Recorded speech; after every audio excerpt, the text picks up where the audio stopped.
this body management video. I'm Tanya Ross of TDR Academy of Movement and Therapy, and I want to go through with you a stretch which is going to bring you into thoracic extension. Now, in terms of the area that this is stretching, it may stretch into the stomach area and it's compressing into the back.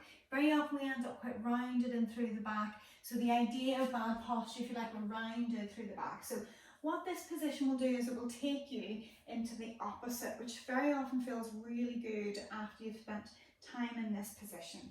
So bring yourself down onto the floor, whatever way feels comfortable to get down there, whether it's onto your side and turning, or whether it's lowering to the floor and lengthening the legs out behind you. So the softer version of this that we'll run through is Sphinx, okay? So you're going to pop your elbows roughly underneath your shoulders and the hands out in front, and roughly hands level with the shoulders. So you're not turning in, you're not turning out. And in that position, I want you to find like this idea that there's a shrug in there with the shoulders. I don't want you to be collapsing, I want you to be active through the arms. You're pushing down to rise the body up.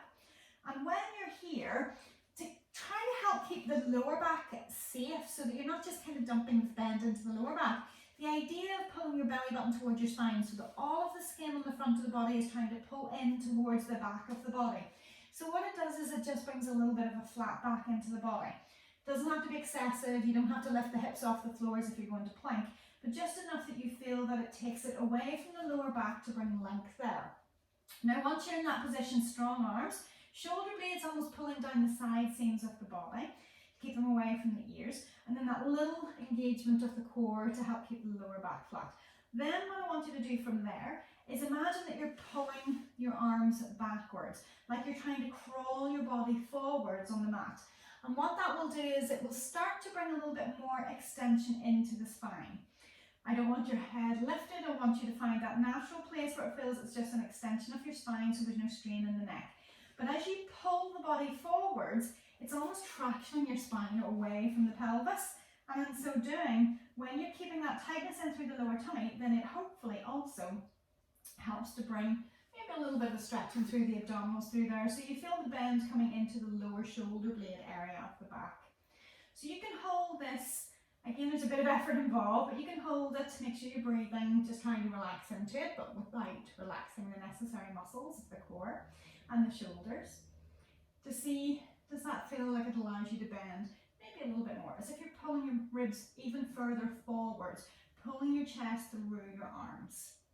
And that's the idea of the melt in this stretch, that you're holding until that starts to move forwards and through a little bit more. So whenever you finish with this one, what can feel nice is just to let the head rest down onto the hands, or whether your head is turned to one side. My preference is always centered so that you're not causing too much of a strong rotation in the neck, but you can always do both sides.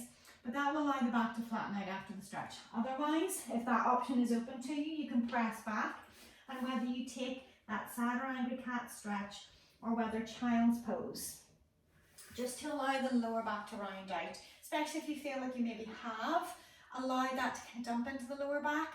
So you want to try to maintain that flatter back so that it doesn't feel stiff in the lower back as you come out. So with this, if you're getting any particular issues in the lower back, like facet joint issues, any shooting pains, extension sometimes is a movement that doesn't always feel great for people, the same as a lot of deep flexion. So if you are getting any particular issues and you find this tricky, find it sore, then leave it out, respect your body and only do what doesn't feel sore. Stretching, that comfortable discomfort is okay, but sharp pain, something that feels nasty for your body, is not okay. That's where you need to see a health professional to get assessed and to see what is appropriate for you. But certainly go with those guidelines that no pain is always good, it's always that comfortable discomfort of a stretch. So I hope you find this useful. Certainly leave a like for us and maybe a comment below just to let us know how you got on with it, if it has helped, and also if there's any other videos that we can try to post for you to see what else we can help you with. Subscribe to the channel, be kept notified whenever new content is uploaded by selecting the option to be kept notified. So yeah, I hope the Sphinx has worked for you, and hopefully we'll see you soon. Thanks for watching.